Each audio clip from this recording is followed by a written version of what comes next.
Here it is, 28th day of December 2017. I've had 2 snowfalls down here. It was 7 below zero yesterday on the 27th when I was up top seeing a lot of deer. On the way to a ground blind this afternoon, I ran into something that I hope none of you come across. I'm waiting on the game warden. I don't know what happened here, but we're going to find out. And it just makes you sick. I don't know, like I say, I have no idea what happened, but I know there's a pretty much well dead deer not within 100 yards from my van right now. Wasn't there last night when I walked out, wasn't there last night when I walked in. Walked in at 2:30.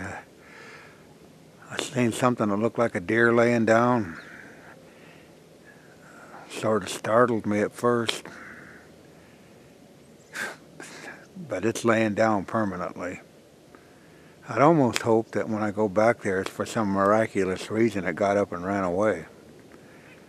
But I never went any closer, so the game warden will be the first one to inspect the site. I just hope it died by natural causes, which I highly doubt. And we won't know until we inspect the carcass.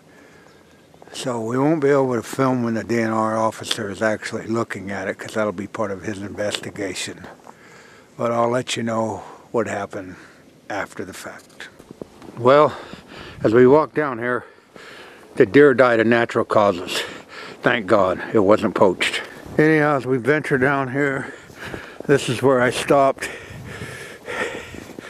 This was what laid before me, and I turned around. And if you find this, do the first thing to do. Don't look at it. Go call the game warden. Let him come. And there's no bullet holes in it. Thank God, so it wasn't poached. But it's really, really emaciated. There's the spine. You can feel the spine. Has no meat on it whatsoever. And no bullet holes in it. And the rack was a nice rack. I think that's one I passed up last night on film. So it's a happy but sad ending. But at least nobody poached it and left it to die. Well, I learned a lesson. Don't jump to conclusions. I could have swore this deer would have been poached. And the DNR officer thought it could be late stages of EHD. It's almost skin and bones. I mean, you can feel the spine. There's no back strap to it.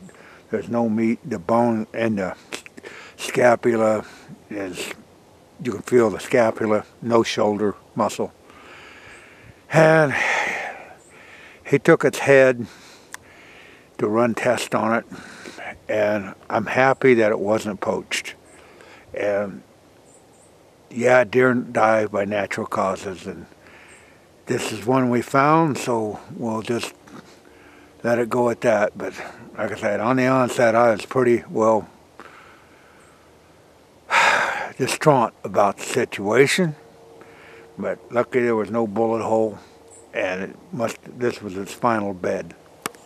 Yeah, it got up here where it went to rest, and you notice it's headless right now because the head's going to the laboratory to be tested, to trying to find out what disease it was. And being this is a learning channel, don't fly off the handle, because it's pretty easy to do when you find something like this on your property. But like I said, I didn't approach it any farther, so the DNR officer was the first person to get there. And lo and behold, it had no bullet holes or arrow holes in it. It was basically emaciated. And with this cold weather, that's probably what took its life. Ceases to amaze me out here in these woods. So that's it from the Non-Typical Norwalkian with another non-typical story. What I'm going to do is I'm going to go up and get a camera and put a camera on this. And nothing goes to waste. we'll see what happens to it.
Good morning. It's February 16th, 2018. We're at this site of the dead deer that we found, the dead buck that we found on the 20th day of December 2017. So it's been a good 50 days, and you can see the deer finally has been recycled. But it took a full 30 days before any predation started to consume the carcass of this deer. And I mentioned that to the game warden, and he said, well, maybe there's something that's going on there that the animals know that we don't know. But anyhow, it's been pretty well consumed here this morning, and I got several video or trail cam pictures of the consumption. So like I say, it's another one, nothing goes to waste in the woods. But what we're going to do is I found a front shoulder scapula quite a distance from here. Both of the front shoulders of this deer are gone, and I'm going to sort of but track it down. I got the wheel, measuring wheel with me, just to show you how far predators can carry carnage away. Because if you remember last year, I found a dead spot where something had died, and I never did find the body of that animal. And this was quite a lot bigger buck, and I don't know whether it was a buck or a doe last year in the ditch.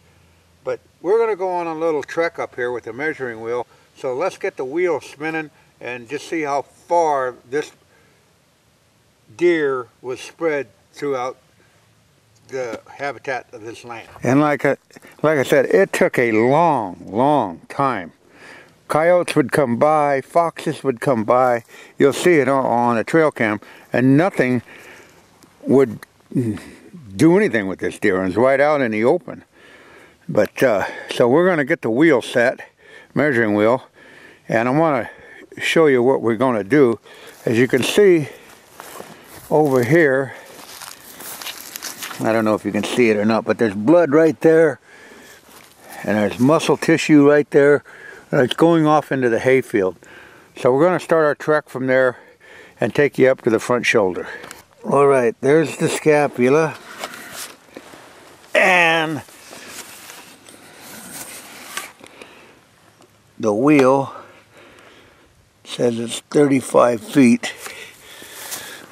And as we pan around here, as we stand right here at the scapula, there's the deer carcass. So it's got the scapula right here, it's drug 35 feet away. So let's get on our journey, and I'll go the shortest direct route, taking the most easiest trail I figure that the predator would take also. So let's get to walking. You notice I'm taking the direct route, and I found fresh coyote tracks on this trail in the mud. Now yesterday it was 46 degrees here, so that track it is old, but at least I know the coyotes do traverse up down through here. And like I said, I'm going the most shortest direct route that I can, and I feel that's probably what the coyotes did also. So let's get on up the hill.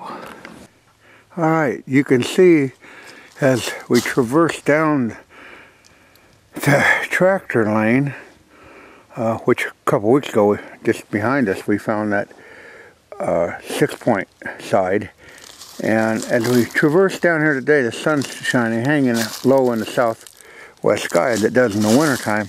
And I've seen this as you're seeing it, so it's really stuck out bright red and flush. And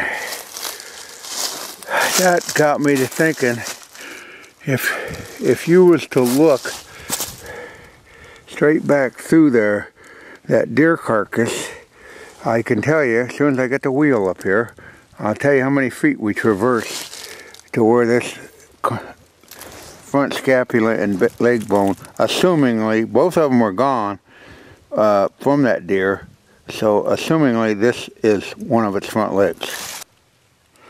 Well, I hope you can read that. The sun's a little bit in it, but I try to shade it up there.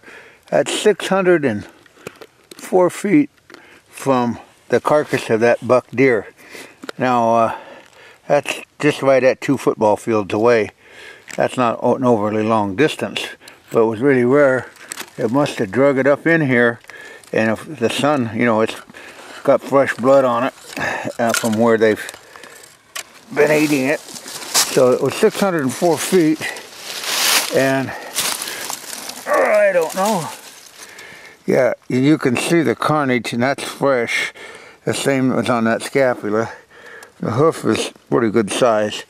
So I would pretty much well say that that came from that deer. Now the DNR officers brought me back to head in the rack from that buck.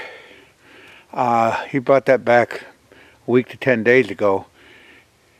But the laboratory hasn't had time, you know, they're a little backlog right now with this chronic wasting disease going on. And so he said, in other words, no news is good news. So that's why I haven't heard back from him, but I did want to do a follow-up on it and let you see what was going on out here in the woods. But those predators, man, that was ironic that I found that front hoof. And I wouldn't have found that unless that had that white fur and that blood. So I got to share that with you. I think it's something of interest. Anytime you find something like that in the woods, it doesn't have to be something big, killed with a man-made score attached to it. It just has to be wild. So that was as wild as it gets. April 4th. As you can see, the carnage has been completely cleaned up. Nothing but the hides left. So nature has its own way of recycling. DNR apparently didn't find any CWD in this animal, which is a good thing. They had reported CWD a county over, Wayne County, which is not very far from here. So I was really interested, and apparently all the tests have been done with the samples that were turned in, and this one came up negative for chronic wasting disease, which is a real big concern in the deer woods today nationwide. It may have died, like the game warden said, of late effects of EHD. So one only knows, but it didn't die from poaching. It died of natural causes, whatever that may be, but it was not CWD. Thank God. But as you can see, nothing goes to waste. If Mother Nature reclaims everything, it would go back in, ashes to ashes, dust to dust. That's it from the non-typical.